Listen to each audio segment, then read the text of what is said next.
Hi, everybody, and welcome to episode number 7 of Dragway Memories.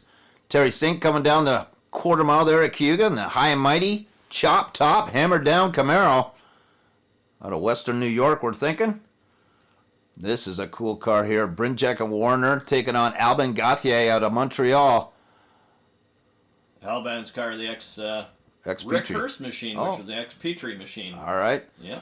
Our unknown Vega. Yeah. And another unknown Vega we can't quite put our finger on here. Banging the gears, probably a Lenko in that. What do you think, Bill? Yeah, not SRD yet. car. Yeah, a little early for Lenkos. And another one we're not sure about. This 69 Camaro driving us nuts. Beautiful car. Very 70s paint. And this is George Gauthier E-Modified Production Camaro. Nice looking vinyl top machine. Fred's Plastic Toy. Fred has lots of fun in that car. I'll tell you, de-altered machine. And here he comes, Brian Noakes. Brian Noakes, the wheeler dealer entry out of London, Ontario, Canada. Brian, quite a character. He's got a very famous son in Paul Noakes, legendary funny car racer. And talking about legendary, this is Frank Hawley driving Noakes' machine. Look at the weird paint job on that thing. That's at San Air, one of the best places to watch a drag race you could ever imagine. Here it is, a much nicer multicolored paint job on it. Double B funny car. Paul Noakes' father. And the wheeler dealer, Double B funny car. Making his way down Dragway Park, Carpenet Brothers, and I believe they still own this machine. That is the real deal LO29 car. Still have it in their possession. The Reed's Automotive A-Modified Production. Look at the gear jam, and I just love it. Stick cars forever, I say. Swenson and Lanley, boy oh boy, did some body work over the winter. Swoopy. Swoopy. Yeah, it looks cool. This might be the Reamy brothers, isn't No, it? it's John McNew. Ah, yes, John McNew.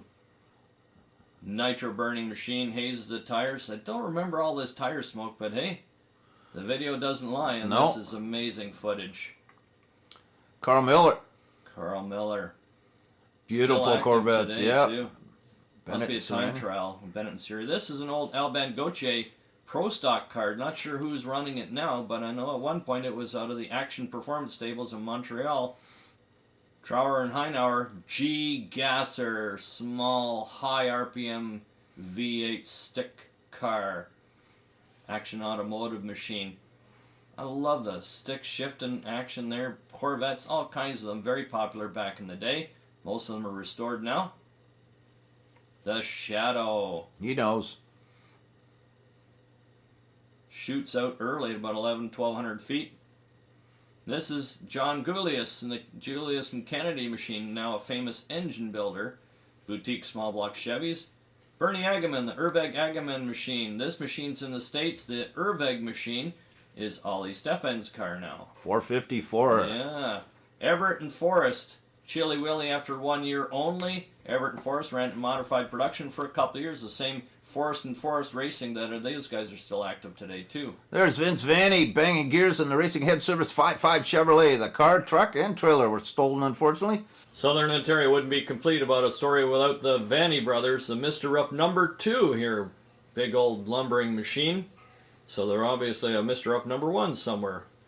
Mr. Rough 57 Ford panel machine, 312 cubic inch, 270 horse stalker out of Vanny's Sunoco. There's Mr. Rough number 3. Jimmy Moore starting to do driving for them now. It's a modified production car, very, very heavy. Moved into this car, I had very few pictures of this, don't know much about it at all. They didn't have this car long before they moved into the 55 Chevy that they got from Racing Head Service in Memphis, Tennessee.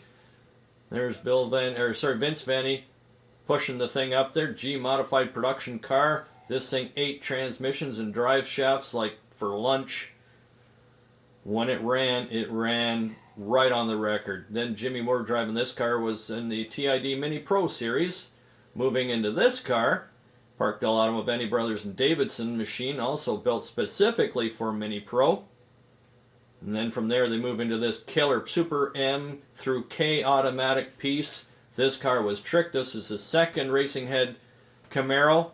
First one was a pace car. This one was even tricker and had a lot more stuff. Scooter Brothers never raced it. Northern Force, you see the Northern Force shirts on them, Vince and Bill Vanny. And they finished up with funny cars and a major league scale.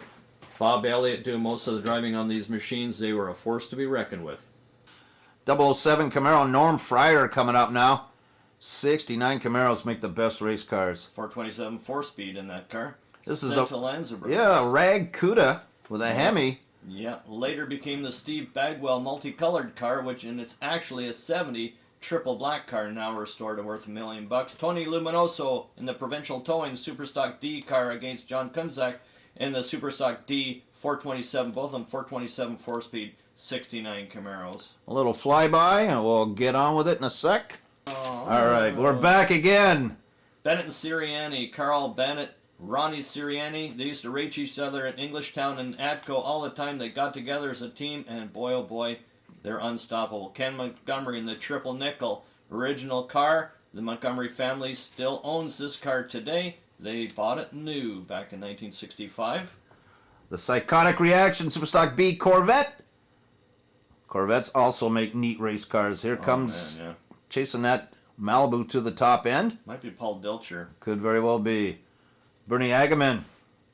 I remember looking at this car in the pits and just being awestruck by the size of the tires underneath the fender wells. Evil Ways Mustang. Remember this car back then? Yeah, nice looking car too. Yep. And to finish up, episode number 7, we have Larry Kopp coming up now in his Corvette. Ted's Towing Service. We'll see you next week, folks.